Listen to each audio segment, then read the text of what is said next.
Good afternoon, everyone.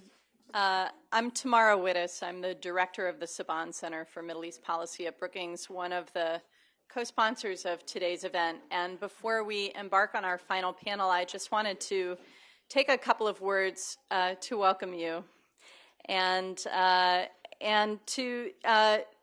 perhaps put into a little bit of context the way we build our policy discussion and our discussion as societies around this issue of the struggle for democracy and human rights. First, let me say what a pleasure it's been to collaborate with the Carnegie Endowment and the Wilson Center on this conference on a topic to which all three of our institutions are so deeply committed. We all have fantastic scholars and experts working on these issues. And the fact that we were able to bring these brains together and that they were able to attract such tremendous panelists for a full day is really a testament to what we can do when we work together. And I want to thank Suzanne and Kareem and Hala for all of their work.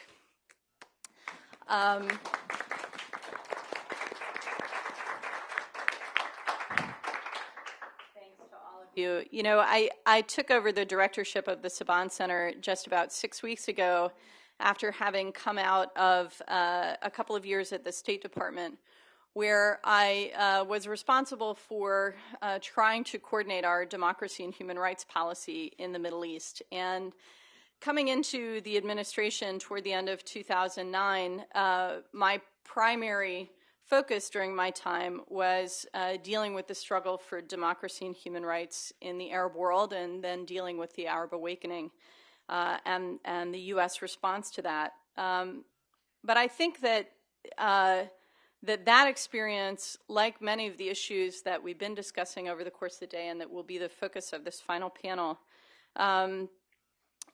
really raise a set of dilemmas for activists inside societies where they're struggling for basic rights, and for those of us outside who are seeking to make a positive difference.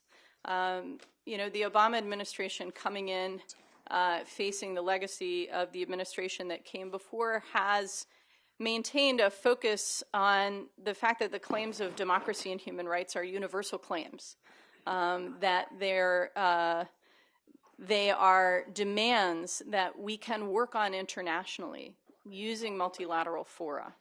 But that fundamentally, and here comes, you know, the beginning of the big dilemma, change is driven indigenously by an indigenous agenda and by indigenous effort.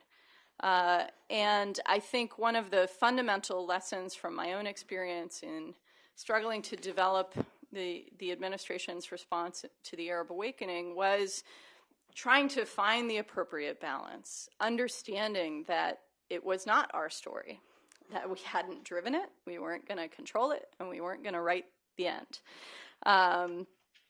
And that our role was about support, but it was not, we were not going to be able to provide that support effectively if we were primarily focused on getting credit for that support. I think that when it comes to the Iranian case, these dilemmas that the United States faces in trying to support the growth of democracy and human rights anywhere in the world, trying to support them in the Arab world, when it comes to Iran, those dilemmas are even sharper. And as a policymaker, as I was trying to figure out how to deal with this, the best that I could come up with was the imperative to listen to the voices of those inside, whose struggle it is. They are the ones who have to make the most difficult and most pointed choices, and they are the ones who have to carry the burden of risk associated with those choices. And that the most important thing we could do from outside, therefore, was not sort of impose on them a sense of what our role could or should be, but try to follow their lead on how best we could play that supportive role. I don't know that we always did that perfectly, but that was certainly our approach, and I think continues to be. And precisely because of that imperative to listen, to understand the dilemmas and choices faced by those inside a repressive society, those who are struggling for their rights, for representation. It's precisely because of that challenge that I think this final panel is so wonderfully targeted as our final panel of the day, because it's really going to look at what are the obstacles that societies face, that activists face, as they determine when is the moment to engage, in what manner to engage. How do you take something from individual or small collective actions to something that has the potential for mass impact? And how do you sustain that in the face of tremendous, tremendous challenge? And that is, I think, the primary story of the struggle for democracy and human rights in Iran today. So I'll stop there, but I really just want to say, again, thank you all so much for coming. Thank you to all of our panelists for generating such a rich discussion. And thanks again to our three organizers for your work together to put this day in front of us. Thanks very much.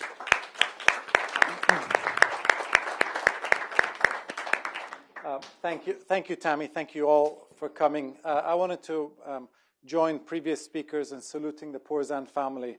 Mehrangiz Kar, Layli, who spoke so beautifully this morning, and her husband Mehdad, and Mehrangiz's daughter Azadeh, who is in India now, but very much with us in spirit.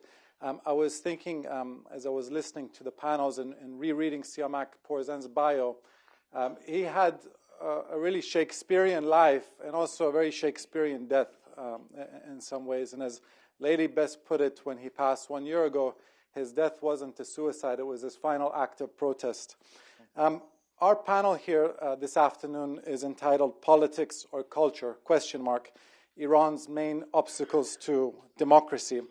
And there's this false dichotomy about Iran, which I wanted to kind of probe a little bit.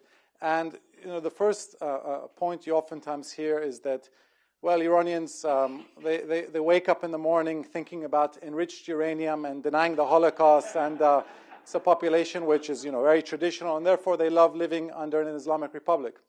And those of us who try to fight against that narrative oftentimes take the other side, which is to paint this picture of a society in which everyone is a secular Jeffersonian Democrat, and if only the regime were to fall, then Iran would become Norway. And there's the reality is somewhere in between those two. And so to probe these questions, I brought three really fantastic and people from diverse backgrounds who I count as good friends, all of them. I'll introduce them one by one, and we're just going to have kind of a casual conversation amongst us, and I look forward to opening up to all of you. On my far left is Arash Sobhani, who is, for lack of a better introduction, a rock star, a bona fide rock star. He's someone who, he has an amazing lifestyle, because if he was living in Iran, I think he would be mobbed by people, especially women, walking down the streets. But here in the United States, he's fairly anonymous. But his videos have huge followings on YouTube. He's sometimes been described as Iran's Mark Knopfler from Dire Straits. And some of you may have noticed that I was wearing a tie earlier, and I took off my tie. And one of my rules in life is if you share a panel with a rock star, take off your tie. To my left is Maziar Bahari, who needs no introduction to all of you. Maziar is not only an acclaimed journalist and an author, but he's also an acclaimed documentary filmmaker. He just completed his most recent documentary film about the relationship between Iran and Israel, and he's written a beautiful book, a beautiful memoir about his family and his life and his time in Evin prison the summer of 2009, which I really recommend to all of you. To my right is Nazila Fatih, who, again, needs no introduction to any of you. Nazila was, for almost a decade or over a decade, the New York Times chief correspondent in Tehran until she had to flee the country summer of 2009, and she's now on a fellowship at Harvard University in Boston, although we're hoping to recruit her to D.C. sometime in the near future. And I wanted to start by asking Nazila the first question. I'd like to pose it to Arash and Maziar as well. And that is that when you look back at the 1979 revolution, the iconic images which emerged from that revolution, the iconic faces, were faces of bearded traditional men. And when you look back at the summer of 2009 protests, the Green Movement, and the ongoing faces of dissent in Iran, I would argue the iconic faces are young, modern, educated women like Neda Agha Sultan. And there's an interesting quote from Shirin Ebadi. She had an op-ed in the Wall Street Journal last month in which she said something which stuck with me. She said, the 1979 revolution is oftentimes described as an Islamic revolution, but in reality it was a revolution of men against women. And what I wanted to ask you is, when I look around the world, including in places which are quite traditional societies like Burma, and you see the emergence of figures like Aung San Suu Kyi, my question is whether you think Iranian society is today ready for female political leadership. Is society ready and that figure hasn't yet emerged, or would you say society isn't yet ready for that step? Well, Karim, thank you for your kind introduction. And my salute to the Purzan family. Siamak Purzan's memory and soul is here with us. That's the $1 million question, I think. The American society was not ready for a female president, so I wonder whether the Iranian society and the trend that started in Iran since the 1979 revolution has certainly turned the Iranian society toward a different direction. As you said, yes, the faces of at least those who hijacked the revolution were bearded men. Before that, there were lots of sort of socialist mustaches as well. That's right. Women were there too, but they were sidelined very quickly, even though they took a part. They were a force during the revolution. But I think the process in the past 3 decades has drawn many women, both from traditional and secular classes, into society and has empowered them in ways that wouldn't have been possible. In 1982, only 3 years after the revolution, women made only 30% of university students.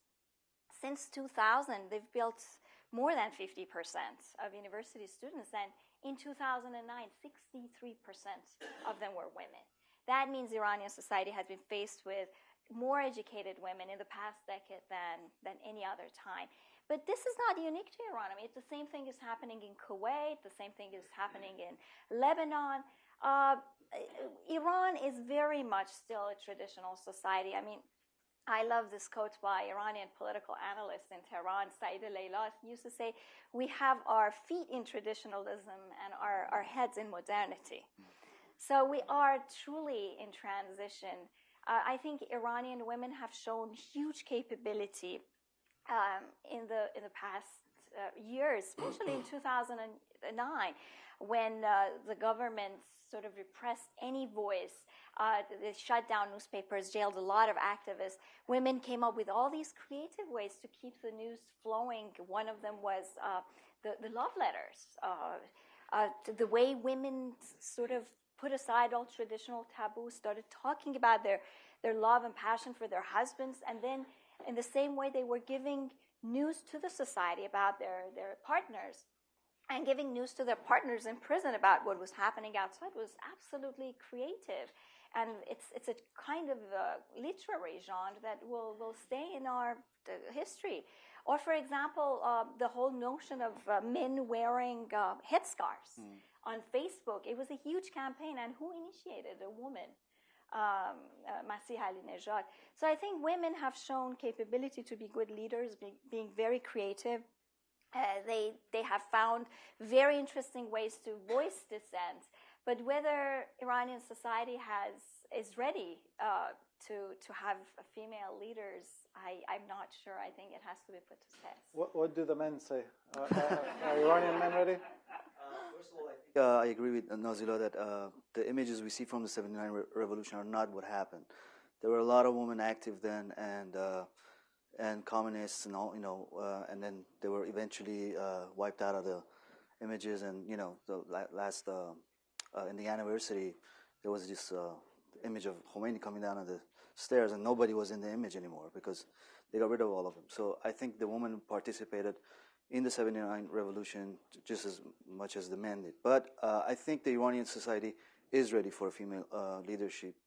I think when Shirin Ebadi won the Nobel Prize, it was a huge excitement amongst everybody, all the activists in Iran, and they were ready for her to actually take a leading role. So my answer would be I'm definitely for it, and I think it's because it's a civil rights issue.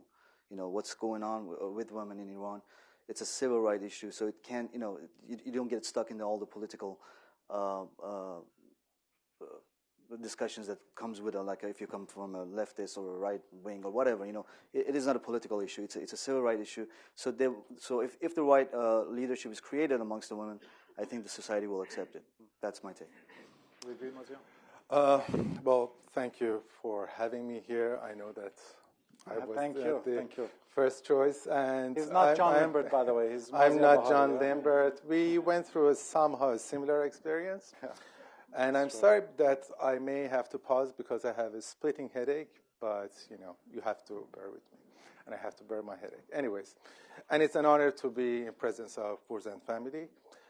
I think in order to understand why Shirin Ebadi said what she said in an op-ed, we have to go back to the origins of Khomeini's movement. Khomeini's movement in 1962-63 did not start because he was anti-imperialist, not because he was anti-dictatorial. His first act of protest was against women's right to vote. Right. He wrote a letter to His Majesty the King, and those were the words that he used, Ala Hazrat Humayuni, His Majesty the King, and he asked His Majesty the King to change his decision to give women the vote. But no one remembers that anymore. Even when you talk to women Islamists and reformists, they don't want to talk about why the Imam started his movement. And everyone talks about, Israel, Baha'is, and whatever. So in 1979, when millions of women, along with men, came to the streets, Khomeini, as a brilliant political strategist and someone who knew how to use opportunities, he knew that he had to use women's vote. But at the same time, many women from traditional societies, they realized that in this Islamic Republic, they will gain more freedom because the government became Islamic, and before the revolution, many women who took part in social activities, who went to universities, their families did not let them to come out of their houses. So the veil itself, even though it's a symbol of oppression for many women in Iran who do not want to wear the veil, it was a liberating instrument for many women who went out. And I think the fact that women became more active in the Islamic society and the fact that women became more educated, it had unwanted consequences for the Islamic Republic. And it made women becoming more aware of their rights, like other citizens. It made women more educated, like what Mrs. Carr was saying about these women with chador, fully clad in like black chador, coming and didn't know about the origins of their oppression. I think it's right, because women, they realized. And as a result, you see a lot of women from very traditional societies right now who are still wearing the veil, and you see them even in the U.S., the political activists who are in exile right now, and they cannot really resolve that conflict within themselves, that whether we should wear the veil or we should not. But they are basically, what they're doing, what they're saying is, if you pay real attention to it, it's against everything that Khomeini stood for in terms of women's rights and everything that Khomeini wanted to create in Iran. So in 2009, when millions of women, again, or thousands of women at least, they came to the streets and demonstrated against Ahmadinejad's re-election and asked for their votes. I think the government realized this power, and as a result, I think the government itself is thinking about how they can assimilate women, but in their own head again. Like recently, about a couple of weeks ago, Hosseinian, who is a very radical member of the Iranian parliament, a real conservative, one of the people responsible for the killings of intellectuals in the 90s, he said that why don't we have all the speakers and vice speakers and deputies, the heads of the parliament, women, because then we will get rid of the Western criticism that, we don't give women rights. And at the same time, we can have Islamic women at the helm. So it was, I don't know if he was saying it as a joke, because sometimes, their sense of humor is so twisted that you don't know if it's a joke or not, but most of their actions is funny anyway. So it's just, that's what they said. So it's, I think the government has understood this, and as Omid said, the whole philosophy of the Islamic republics is us against them, us against women, us against the Zionists, us against the Baha'is, us against the Americans, us against, Chelsea, us against Man United. So it's just that as a result, I think they are still trying to solve that conflict themselves. Yeah. Let me follow up with move on to a slightly different topic, and that's authoritarianism. And whether we have, there's an authoritarian regime, but to look a little bit at the culture. And one thing, one anecdote I oftentimes recount for people is that when I was based in Tehran several years back, and I would travel throughout the country, one of the questions I always like to ask people, ordinary people I would encounter, is if they could pick one political leader from Iran's 20th century history to come and take power right now, whom would they choose? And I would give them three options usually. Ayatollah Khomeini, who's kind of the quintessential Islamist, Reza Shah, who's kind of the quintessential enlightened dictator, modernizer, and Mossadegh, who's kind of the quintessential democratic nationalist figure. I assumed always that people would overwhelmingly say Mossadegh because they want democracy, etc. Overwhelmingly, people would say Reza Shah, would answer Reza Shah to this question. Didn't really matter what their social background was. And whenever I ask my Iranian friends about this, they say, absolutely. I have a friend here, I think he's in the audience, who has worked for a long time for Mehdi Karoubi, the opposition leader. And he told me once, 95% of people would say Reza Shah. So my question is, I want to go inside of that question and ask, why is it that people, first do you agree with that premise that there's kind of a certain romanticism about the era of Reza Shah now? And second, is it because people lack confidence in their fellow citizens, and they say, these people are not ready for democracy, they need to be dragged by the hair into the 21st century? Or what is it exactly that, why this romanticism of that era of Reza Shah? Maybe I'll start with Arash this time. First of all, I think some people may not like this, but I'm not sure if Mossadegh was in power for 15 years, as Reza Shah was, he would have turned out to be a Democrat, as people. So I think Mossadegh is portrayed differently than what really happened. That's some people may not agree to that. But the other thing is that I think Reza Shah was the only person who actually made tangible changes and created an infrastructure that you can still see. The changes that Mossadegh made or Khomeini made, you really don't see how it affected your daily life. The other thing is that I think it's very important is that there's a difference between freedom and democracy. And when Reza Shah was in power, and when even Shah was in power, I think there was some extent of social freedom, which we don't have it now. So which is better? So I think it all goes back to that, to those questions. I think the answer to your question is security. The reason that people selected Reza Shah when he came to power was because security. When you look at the era before Reza Shah came to power, Iran was in chaos. people could not travel from one city to another. People could not be safe in their own houses. And Reza Shah came to power, and as most people know, Reza Shah did not want to become a king. He wanted to establish an Iranian republic, but these religious leaders, who some of them are icons of this government, they wanted Reza Shah to be a king because they said that, in order to have a secure country and in order to secure the religion in the country, they need to have a king. And then when you look at the Mossadegh's era, it was exactly the same thing. In the period between Mossadegh came to power in 1951 and 1953, Iran eventually, step by step, became engulfed in chaos. Some of it was fabricated by the Americans and the British. Some of it was created by the communists, the Tudehs. And some of it was because Mossadegh, again, as a person who was an aristocrat who believed in the idea of democracy, but maybe he did not believe in democracy in practice, could not manage the society, so Iran became chaos. And also, I think this government thrives. Some people say that this government thrives in insecurity and chaos. I think this government thrives in the idea that if it collapses, there will be insecurity and chaos.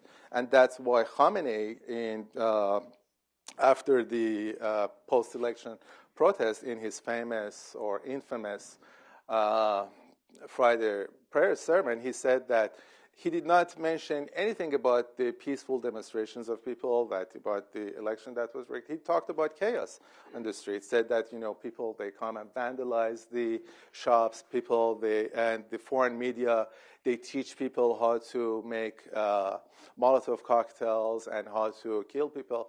So even this regime, they thrive in this idea that they can bring security. And as Ghalibaf, the mayor of Tehran, said famously during his presidential election when he was running against Ahmadinejad, I want to be an Islamic Reza Khan. That's right. So that is the idea, I think. And I think any policymaker outside of Iran who wants to design a policy vis-a-vis Iran, they should think about this issue of security. When Ghalibaf made that quote, he said, famously, I want to be the Hezbollahi Reza Khan, the Islamist Reza Khan. I was having lunch at your home in Tehran when we heard that. That was summer of 2005. Why would someone who is aspiring to be, quote-unquote, democratically elected president of Iran compare himself to someone who was, by all accounts, a dictator? You could say is an enlightened dictator, but why? I think that was his mistake. He didn't realize that it was a different time, a different era, and different people. And just to add to your analysis, yes, indeed, the Pahlavi era is still looked upon very nostalgically. I mean, some of the best-selling books in Iran are books written about the Pahlavi era, about Reza Shah. I mean, the book written by Abbas Milani Hoveida was translated by the government, and it sold thousands of copies. You know what? I'm sorry to say this. Some people may not like it, but I think Khamenei has been by far a much less brutal leader than Khomeini. Than Khomeini. So in terms of comparison with very recent leaders that we've had, I think I personally still prefer Khamenei to Khomeini. I think people who lived in Iran, people who remember the time under Khomeini, they see the difference, they feel the difference. I mean, except for the bloodshed in 2009, we have not seen the kind of massacres that happened under Khomeini, especially the one immediately after the revolution and in 1988, after the end of the war, when thousands of leftist activists were suddenly sent into the gallows. But regarding Reza Shah, I think it's, as Arash mentioned, it's a nostalgic sentiment for the personal freedoms that people lost. I mean, Iranians had a revolution to have political freedom. But then after the revolution, they suddenly lost their social freedom and their personal freedoms too. So it is mostly the nostalgic feeling that makes people want or yearn for the days of the Pahlavi era. But I think people do very well know that Reza Shah was a dictator.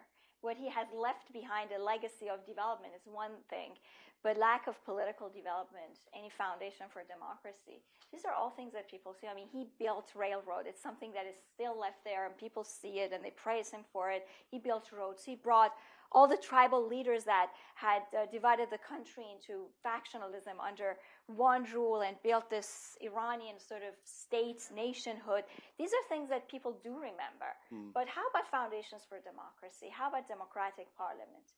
They see those things. I don't think people would vote for anyone like Reza Shah, and I think that was one of the big mistakes that Ghalibaf made.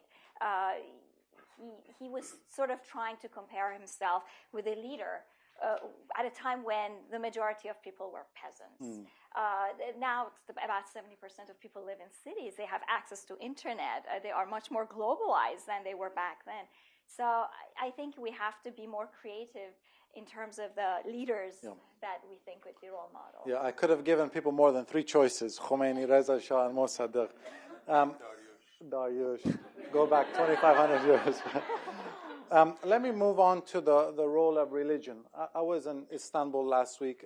You guys have probably been going to Turkey as well now that none of us can go to Iran.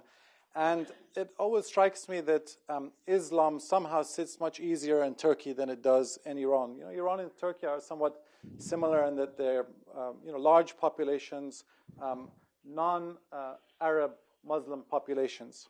And I just somehow feel that the Turks have a much less extreme relationship with Islam than Iranians do. And what do I mean by that? In Iran, you have one segment of the population, traditional society, who showed themselves willing to send their children off to be martyrs in the war against Iraq. And you have another segment of the population, many of those now in the diaspora, who believe that Islam led to the downfall of Persian civilization, and that they blame Islam for Iran's contemporary malaise. 2 kind of extremes. My question is, as Iran moves forward, how does the role of religion in society need to be reconciled? And in particular, Maziar, in reading your book and your relationship with your interrogator, he thought he was doing God's work. He thought Ayatollah Khamenei was representative of God, and he was doing God's work, and you were basically an infidel. How do you integrate someone like that in a post-Islamic Republic Iran? I think religion in Iran is becoming more of a personal matter rather than a public matter. And I don't think that some people, there are 2 groups in Iran. Some people who send their children to be martyrs in the war, and some people who are seculars and, who want to live in Swedish-like Scandinavian Iran. So I think most of the people I know in Iran, they are religious. Even members of the communist parties are religious. I was always making fun that that the Muslims, they have Muhammad, Ali, Hassan, Hussein, and Fatima as the 5 people they respect, and Marxists, they have Marx, Engels, Lenin, Stalin, and Mao as the people they respect. But they think religiously in a religious framework. So I think that is different, and I think that religion is becoming more of a private matter for most people in Iran, and I think that's the meaning of secularism. And in Turkey, even though there is a religious Islamist party in power, they believe that they have to abide by certain rules of Islam, but mostly regard religion as a private matter. But as a political party, of course, sometimes they like to steer people's religious sentiments in order to gain politically. But I think a post-Islamic Republic, Iran will have many religious people. The majority of Iranians will be religious, but they believe in religion as a private. One thing I left out is that I think when Turks look at their history at their peak, when they were Ottomans, they were very much kind of an Islamist power in some ways.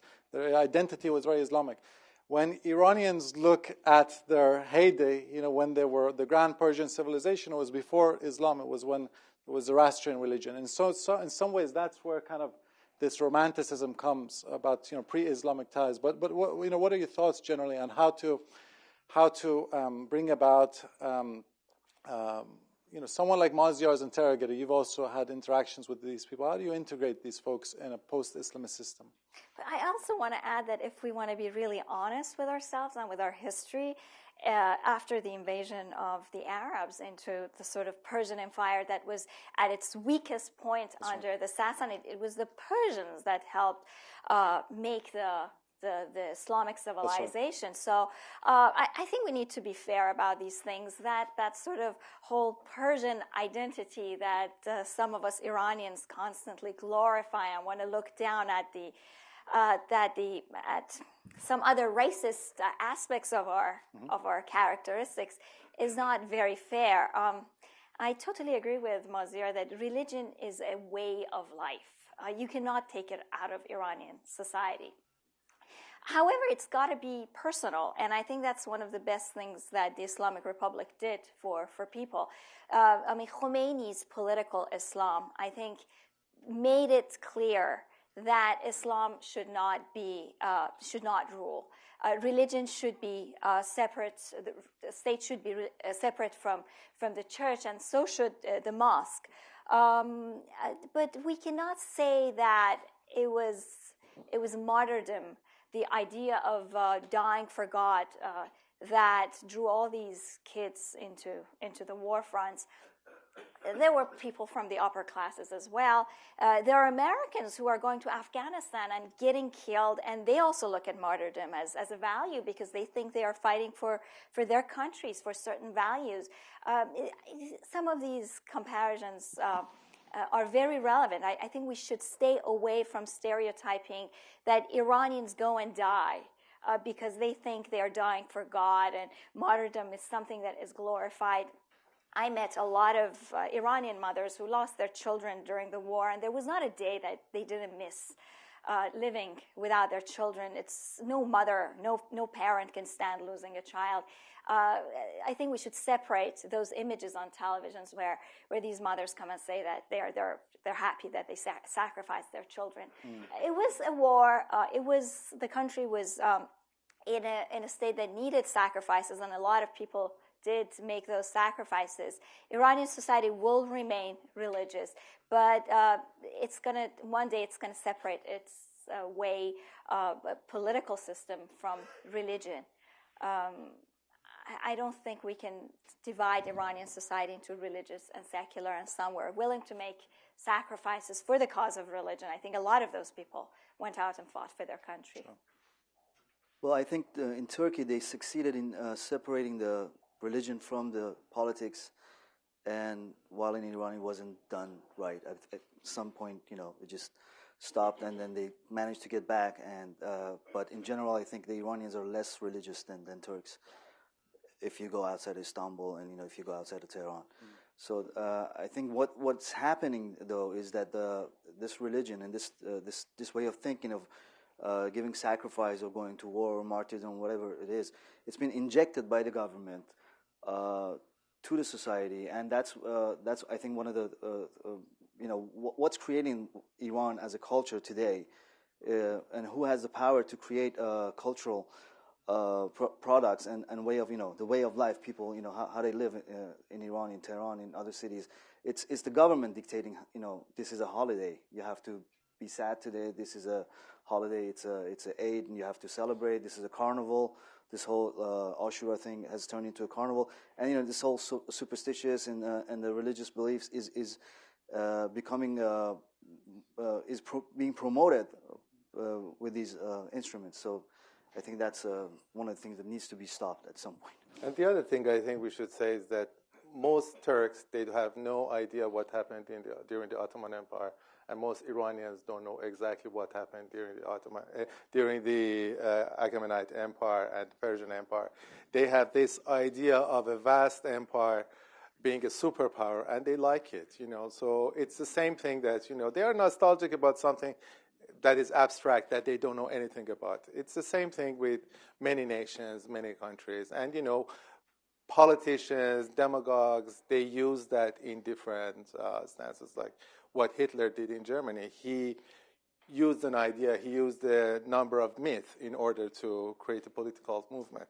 And what Ahmadinejad is doing and Mashai is doing by reviving the Iranian Islam or Persian Islam, I mean, not like, I don't want to say Hitler and Ahmadinejad in the same paragraph, but it's somehow okay similar. Yeah, exactly. That these are two demagogues who are using a mythology in order to have political gain. No, that's absolutely right. These kind of nationalist myths.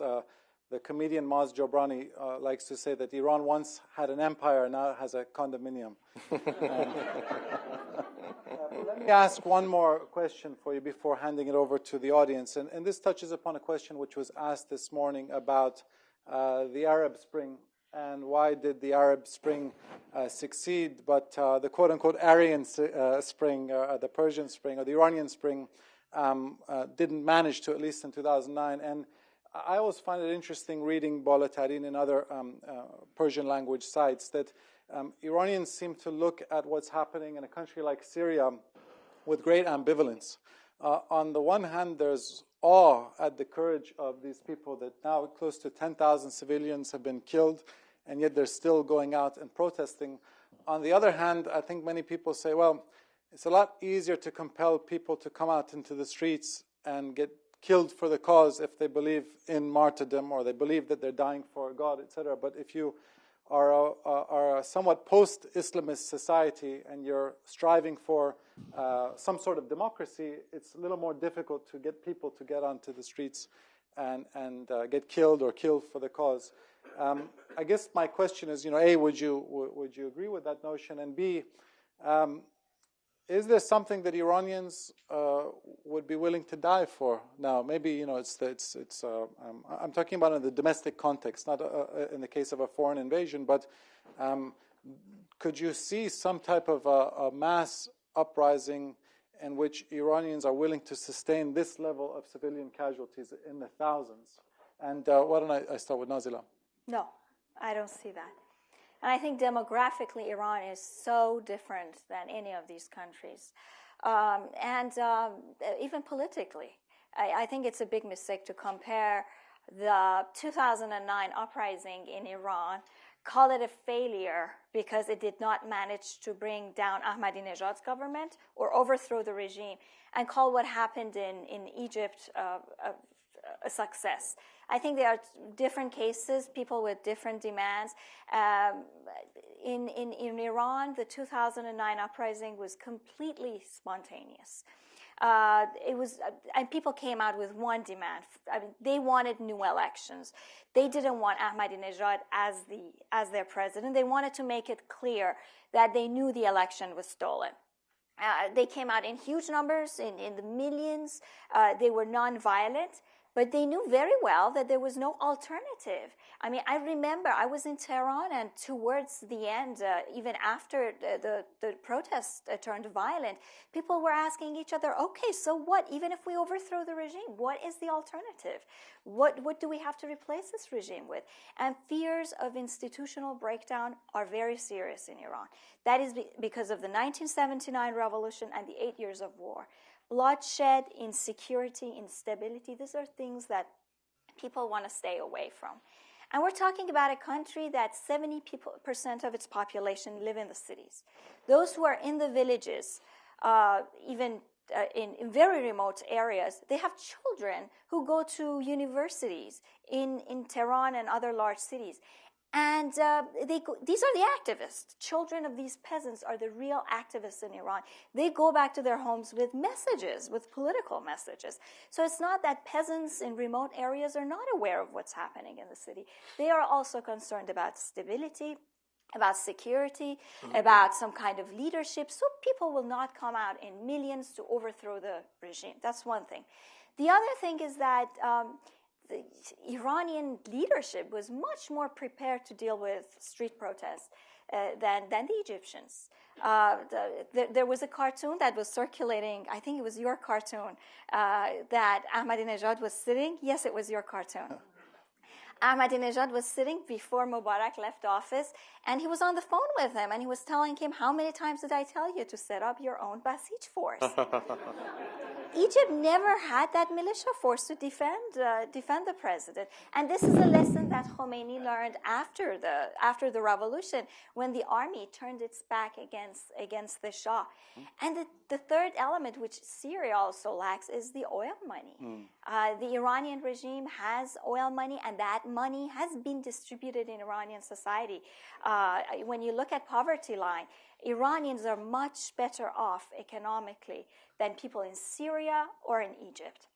And when people have things that they care for, they don't want to risk it. They don't want to lose that. So we are talking about very, very different countries. In Syria, about 50% of the population lives in the cities. In Iran, over 70%. In Iran, I have to disagree with Nico Hank here. I firmly believe that internet users in Iran build up a huge population now. About 50% of Iranians are on the internet. When I was in Tehran, the Basijis, they all were on internet. So if they are the ones who want to be integrated in this global culture, you can imagine that a lot of other seculars are also involved. In Syria, it's only 20%, less than 20%. And in Egypt, even though there were all these talks about technology and how the revolution was built upon technology, the number was much less than in Iran. So we're talking about a population that is very much isolated, but in its own virtual way is integrated in a much larger global culture. And they don't want to die. I mean, look at the conversation that went on in February 2010 before the last big demonstration. People were talking about it very seriously. Why should we go out and get killed? For what? Who's going to build a democracy? We have to be there to build something from bottom up. So I don't think that Iranians will come out in massive numbers to overthrow the regime or to stage a revolution. Days of revolution are over for Iranians. They prefer to move slowly, bring about grassroots changes, and even put up with people like Khamenei. I'll pose this to Arash and Mazyar. I agree very much with what Nazila said, but then it seems we're basically at a dead end, because on one hand, people have reached the conclusion that the system can't be reformed from within, but they don't have the stomach for some type of a violent revolution. There's a saying I would hear over and over again from Iranians, which is "Khun ba khun nemishe pak kard." You can't wash blood with blood. So I mean, how do you see us getting out of this dead end, or Iranians getting out of this dead end? Well, I think it's obvious that people of Iran want change. Some of our friends, they hijack that idea and they translate it into reform. I don't think that's the case. I think people want to change, and they've showed they're willing to do stuff for it. And but since the upper middle class was in forefront of this whole protest and this whole movement, well, they're not willing to sacrifice that much because they have things to lose. At certain point, this will start putting pressure on the lower class, as is the case of, I think, in the Arab countries, and then there will be bloodshed, there will be change at a greater cost. So it's just people want change. There's going to be change. It's just a question of who's going to pick up the tab when the time comes. So I think we should all realize that, and we should not judge just the upper middle class as the representatives of Iran.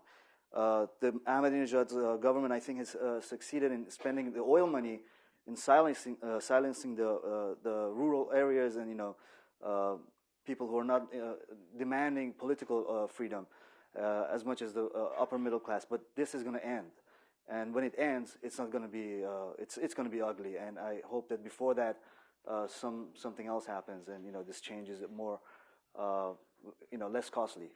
Do you agree with that, I have to agree with some of the things that Nazila said and Ara said. And I mean, I think of this regime like someone who's jumped off a skyscraper, and as he approaches the ground, says, "So far, so good. So far, so good." It is a he. It is a he because there are no she. Yeah. And I don't think that this regime can survive with the policies that it has. But the skyscraper is so high because of the oil money, because the government is sitting on the rich national resources. It's not the oil money, it's the gas money, it's other national resources, and Iran can use its geopolitical situation. So it is a very rich government, and Ahmadinejad said that we have dollars for the next 2 years, even if we cannot sell our oil. So maybe he's telling the truth, maybe not. Who knows? But the fact is that it's a rich country. But I think there are two main differences between what is happening in Iran and in Arab, like in Egypt or in Tunisia, where I was last September. One thing is that, as Nazila said, people approach any kind of change in Iran with trepidation. They don't want a sudden change because they saw that in 1979, and they saw that it can bring chaos and something even worse than before.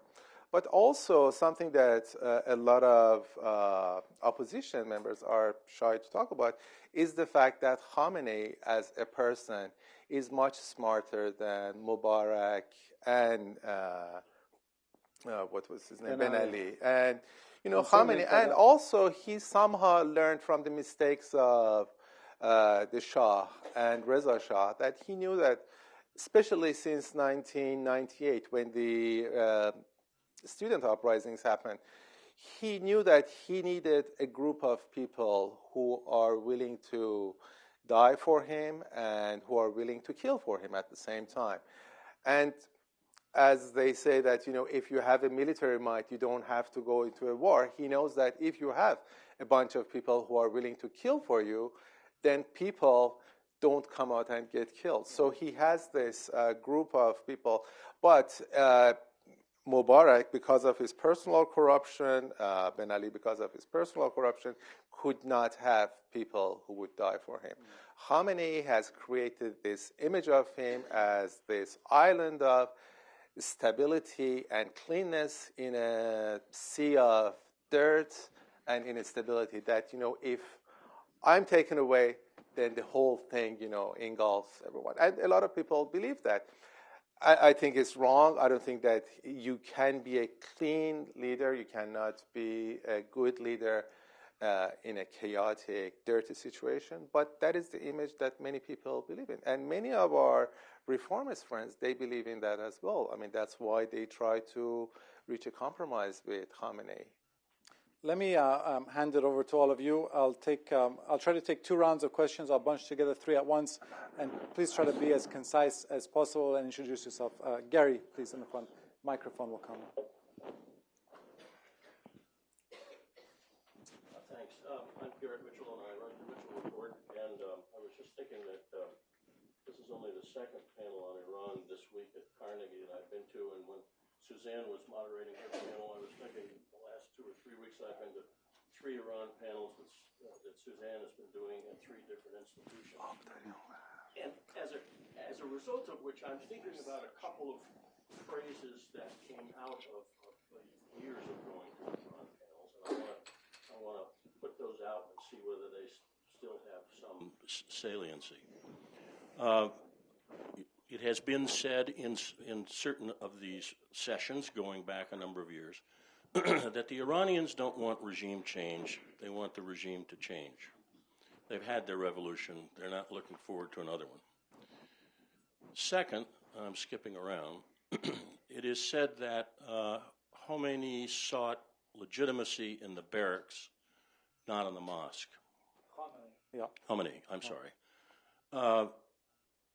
And so when I think about the prospects for the kind of change that I think a number of us think about, I think less about the Arab Spring and I think more about the models of China and Russia. And the thing that I'm struck by is that that Deng Xiaoping made some conscious decisions to modernize from an economic point of view to keep the republic healthy. Decisions in Russia were of a different sort, and the collapse was really an economic one. And so my question is, if there is to be something on the order of grand change in Iran, what is most apt to be the source of it? And is it, for example, that that oil will be priced at $20 a barrel? Is it it's some of these social and cultural factors that you've been talking about today? I'm just interested to see, of the people who think about this, where they think the most likely catalyst for change is apt to come from. Thank you. Let me go in the back, in the middle there, please. Hi, Susanna from POMED, the Project on Middle East Democracy. When listening to you, I have a little bit of a concern of how very simple and seemingly inevitable the Arab Spring, particularly the Egyptian Revolution, seems. When by no means was it. I spent 4.5 years between 2004 and 2011 in Egypt, and there were a number of failed revolutions. But no one on January 24th thought the revolution was going to happen, and they didn't think it on the 26th or the 27th. It was the 28th that really made a lot of Egyptians believe that there was something possible. But I still agree with what was said earlier, that change comes from within, and in many ways, we won't be able to control that. We can't sort of throw dice in a certain direction and hope that it lands on a revolution or extreme reform. But at the same time, security concerns from the outside have a way of numbing opposition in countries. Is there a way that the U.S. can help to try to not instigate this kind of fall in line security concerns? Thank you. Nico Hein, please, in the front. In the front, please. Thank you. Probably this question would be from all of you. Basically, you guys have been in touch with people inside the country after leaving Iran. But it's getting harder and harder for people to be participating in social movements and even entering social networks, virtual social networks. But something that actually happened in Egypt and was very powerful were real social networks working close to virtual social networks. So how do you think real social networks or traditional social networks could be empowered? And how could people outside the country help people inside the country, even through the internet, to teach them how to use real techniques? Good questions. If you guys can be brief, we can do another round after this. Why don't I start with Arash? Yeah, I think I'm going to just give one answer to all these three questions at once. First of all, I think we don't want what happened in Egypt to repeat in Iran. And I don't call it the Arab Spring. I think. And the other thing is that I think we're losing time. It's a race against time. It's the benefit of all the countries in the world, like I should say, except North Korea or Syria, or the Axis or whatever, that we see a regime change in Iran sooner than later. And how can we expedite that? I think there are ways that, in case of Arab Spring that you mentioned, that there were revolutions before that, the U.S. government and the West, they kind of, they pulled back and they just let it fall. Same as 79 in Iran. I think they didn't do that in the 2009 uprising in Iran. So I don't know if Well, go ahead. Yeah, I mean, in answer to your question regarding China and Russia and the similarities to Iran, I think that the people at the helm of the Iranian regime right now, they would love to be in a situation like China or Russia, to be superpowers that can dictate democracy, change, whatever, on their own terms to the United States and the West. But Iran is not a superpower. It's not a small power, but it's not a superpower. So I don't think that the changes that happened in China and Russia can happen in Iran. And that is actually a national complex, but also it's a complex that the people in the regime have, that, they think that they are superpowers, but they're not. So they have to really understand that they cannot. And that is something, and Iran, it always reminds me of, I don't know how many of you follow British football, West Bromwich Albion. It's a team in the Premier League that always relegated to the second, league, and then comes back to this. So it's like a West Bromwich Albion of the nations that, it is not a superpower. So I think that is the answer to your question. And Iran needs different kinds of changes that we don't have time to talk about it now. In terms of what Nikant said and what you said in terms of what the U.S. government can do, and I think that what the U.S. government can do is something that will make a lot of people happy, like Nikant, myself, and others, is to invest in means of communication, invest in free flow of information within Iran and from Iran to outside of Iran and outside of Iran to Iran. The U.S. government can invest in a lot of things. One of the main things is satellite internet, something that it's only the U.S. government and maybe the U.S. military can do that. And if someone comes and calculate the cost benefits of having a Navy ship and, building a satellite, internet, I'm sure it is very difficult because of legal challenges, but if there is a will, they can do that. They can manage something like that. Easier than that is to manage VOA, which we have representatives here. I mean, Henry Wooster was here and was talking about Facebook having 60,000 followers, Twitter having 20,000 followers. Voice America Persian can potentially influence and affect millions of people in Iran. 20 million, 30 million, 40 million people in Iran, eventually 80 million people in Iran. But it is just a wasted opportunity. It is irrelevant, it is inefficient, it is badly managed, it has a content that no one really cares about. And they look at the BBC in order to, improve themselves. And I think that is something that the U.S. government can do. It's not an easy challenge. They have to fire a number of people. They have to restructure it. I don't know what it is, but it's not impossible to do. So I think things like the Twitter account and Facebook and virtual embassy, they're nice. It's good to have that, but they don't have that much of influence. So I think the real investment that the U.S. government, and that will really benefit the American people, American taxpayers, American government, because they are creating allies in Iran. Those people who are being exposed to that information, they are the best allies that the U.S. government can have in the future. Hazila. I'm going to try to merge the answers. Two answers. By no means I was trying to simplify what happened in Egypt. It certainly was something that was long in process. I just meant that Iran and Egypt and Tunisia and Syria, they're all different countries, different goals, different values, and it's totally different time and demographics. And just to go back what Nika Hank said, I don't think change in Iran would come without real social networking on the ground. Iranian revolution wouldn't have been possible if workers at the oil refineries hadn't gone on strike. That was the final blow to the Shah.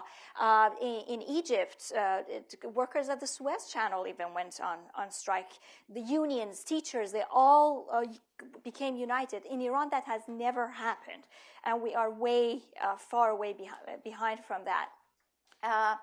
Regarding your question, I think there was a time that we thought or we hoped that the Iranian leaders are going the Chinese way, that they're going to make some economic compromises, give some political liberties, but keep the system there.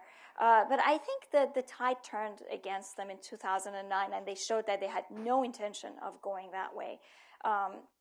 I have no doubt that this regime is going to fall one day. And it's not going to be very far away.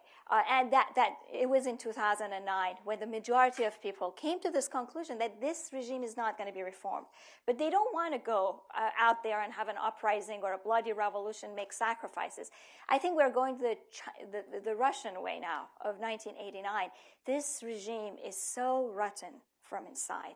Economically, politically, the price of loyalty has gone up, and without windfall oil revenues, I wonder how the Iranian regime is going to maintain that. There was a time that I remember the leaders were saying in early 2000 that they could buy loyalty with 10,000 toman, which was like about $10 back then. But now it's over millions. Ahmadinejad kept giving the oil money out so generously that a lot of these people are not willing to make any sacrifices for the regime if they're not paid well. I think the regime is going to just fall apart from within. Two of the very awful examples are how the regime has been rewarding its very, very loyal commanders. Ruhollah Amini and Rezai, these guys were commanders of the Revolutionary Guards, two very, very loyal force to the regime, and both commanders had made very serious sacrifices during the war. I mean, they liberated two Iranian provinces practically with human shields. And how were they rewarded? Both of them lost their children just recently in the past 3 years. So I have no doubt that this regime is going the Russian way. It will crumble. It will fall apart. I'm going to take two last questions and hopefully three brief answers. Mehtad had a question. Did you still have a question? Yeah, please. First, I want to thank you, Karim, and Carnegie Endowment. This is such a thought-provoking panel. Thanks to the panelists. I guess I just want to briefly touch on two concepts that were discussed. Number one is the concept of change, regime change versus the reform, and I agree with the last comment Nazila made. I think we cannot define what the population demands is because there is no way to measure that. There is no survey, no public opinion survey, nothing like that. But I think, and the regime change is something that will happen during the process of any uprising movement. For example, in the 79 revolution, it wasn't a revolution against the entire regime from the very beginning. In the summer of 78, the demands were completely within the frame of constitutional change. They wanted the king to be the king, not that have the power and free elections and so on. But during the process that those demands change and turn out to topple the entire system. And that pattern may happen without anybody noticing if there is such uprising.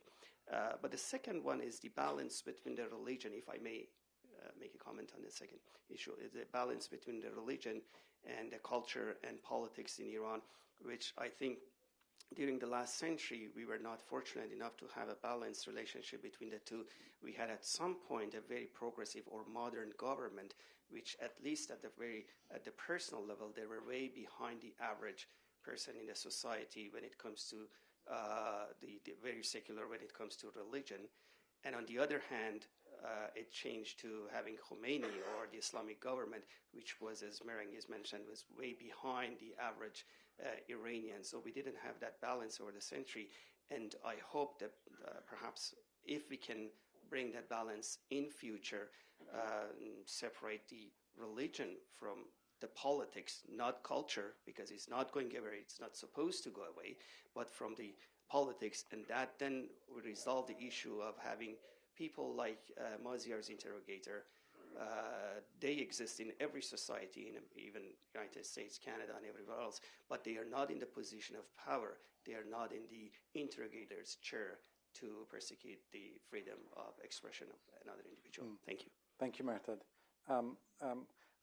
I wanted to get Bernard Urquhart, who's one of France's top experts on Iran. I'll give him the final word, please. Bernard Urquhart, I'm working in Paris and now in the Wilson Center. And I do agree with what was said about society. I see two major obstacles to democracy in Iran. One is sociological. The second one is geographical. We are speaking about the Revolution 79. I was there in Tassoua and Shura these days in Tehran, and we are surprised to see in the streets 1 million of ladies coming from the south of Tehran with black chadors. 1 million. They came back home safe. 30 years later, Ara Sultan was in the street, she was supported by internet, and she was killed. So I'm thinking about this cultural gap between an elite. It was Ambassador spoke about that this morning, the gap between an elite and the rest of the population. If we are focusing only on internet or media, of course, as part of elite, 10 million people, 20 million people, on 75 million inhabitants in Iran will be following something else. But we have also to think about that. The cultural gap is amazing, especially with the new generation of the people born after revolution. And these people have never met a single foreigner in their life. Of course, they knew exactly what's going on here in Carnegie or in California, because they are educated today.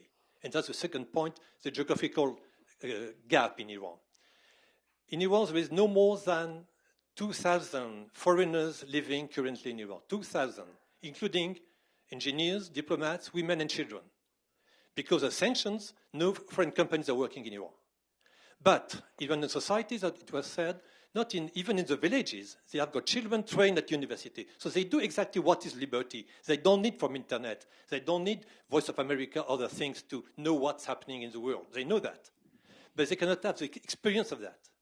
So my question is, Tehran is not Iran. And in Tehran, the 2,000 foreigners are living there. And we are, all of us, in touch with these 2,000 people and their 5,000 friends who are in Tehran. And the gap between this city and the others is huge. So my question is, somebody spoke from the State Department this morning about the crash program in media, in internet, and so on and so forth.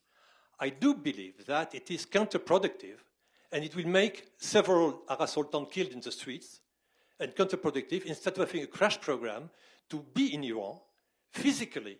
If you want to make a baby, you can get in touch with somebody through internet. But at the end of the day, you have to meet people physically. Now, maybe we are in a time where it is necessary to find, not to speak to the Iranians through internet, but to be in Iran in one way or the other.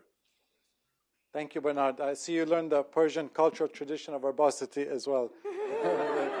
Arash, why don't you? I think being in Iran, when you say being in Iran, you mean opening up offices, embassies, things like that, or okay. Well, you know, they know that the minute they open up, they're going to fall down. That Khamenei knows that. Khamenei is avoiding negotiations. He's avoiding to come to conclusions on the table because he knows the minute the Americans or the Westerners start coming to Iran, that's the end of it. So he won't allow that for that to happen. He's smarter than that. So we won't see that happening. We won't see that bringing change. But as a final word, I just want to say this: the change in Iran, either has to come from bottom to top, which we all agree that it's Iranians are not going to pay the price for various reasons, or from top to bottom. And how can we make that happen? I think that's the challenge. I totally agree with you that presence is so different than all these virtual contacts. But as Arash said, I don't think it would be possible to have more foreigners or more Westerners on the ground in Iran. And just to go back to what Maziar said, I'm a believer in technology, and I think what technology has done for Iranian society wouldn't have been possible without it. I mean, just look at the discourse. The discourse that is out there is shaped by technology. Iran was one of the earliest countries in the region that had satellite TV and internet. And, you know, people who brought it, it was Jawad Larijani, one of the most prominent conservative figures who brought internet to Iran. I had email in 92. Internet was still expensive, but you could have email. And it was on the internet that people started writing about Omid. Omid was writing on his weblog. These messages were picked up by satellite TV and amplified into the country. I'm sorry, I believe people in remote areas are connected. I went to very remote areas. I went to Zabul, near the border with Afghanistan and Pakistan, in a sandstorm. The only visible modern equipment were satellite dishes. So when I listen to BBC Persian or VOA Persian and I hear people calling from Birjand, I believe it. Yeah. People are connected. There are lots of them watching these programs. And the discourse, I was asking Mehdi Yahya'Nejad about some of the conversation that was going on in February 2010 on Balatarin, because those conversations were historical. People were debating before the last big demonstrations whether we should go out on the streets and make sacrifices, or whether they should stay home and build more serious discussions. The discourse is already there. And this is very important, I think, for a society that saw change through violence just a decade before. During the protests in 1999, people were saying we should go out there and kill. This was not the discourse in 2009. And it was possible because of technology, satellite TV, and internet. And Americans are not, I don't think Iranians want Americans on the ground or any kind of help. They just don't want to make communication more difficult for them. And the sanctions have made it very, very complicated. Iranians cannot even buy Skype credits to speak on safe lines. Iranians cannot get the satellite internet that is over Iranian skies because of the sanctions. So, I mean, if the Americans just lift some of these restrictions, it would make things easier for Iranians. Last word to Mazia, who has an incentive to be brief because you have a flight to catch to London. Exactly. Well, his question was not that brief, so I have to extend my brevity a little bit. I think what you're saying in terms of the elites being, having a gap with the masses of people is true. And when we look at the revolution in 1979, as they said, it was the revolution of the oppressed, mustaz'afin. And it is true that at that time, the gap between the elite of the society, I'm not talking about the rulers, I'm talking about the intellectuals, I'm talking about people like Mehrangiz, and the masses, it was very wide, the gap between.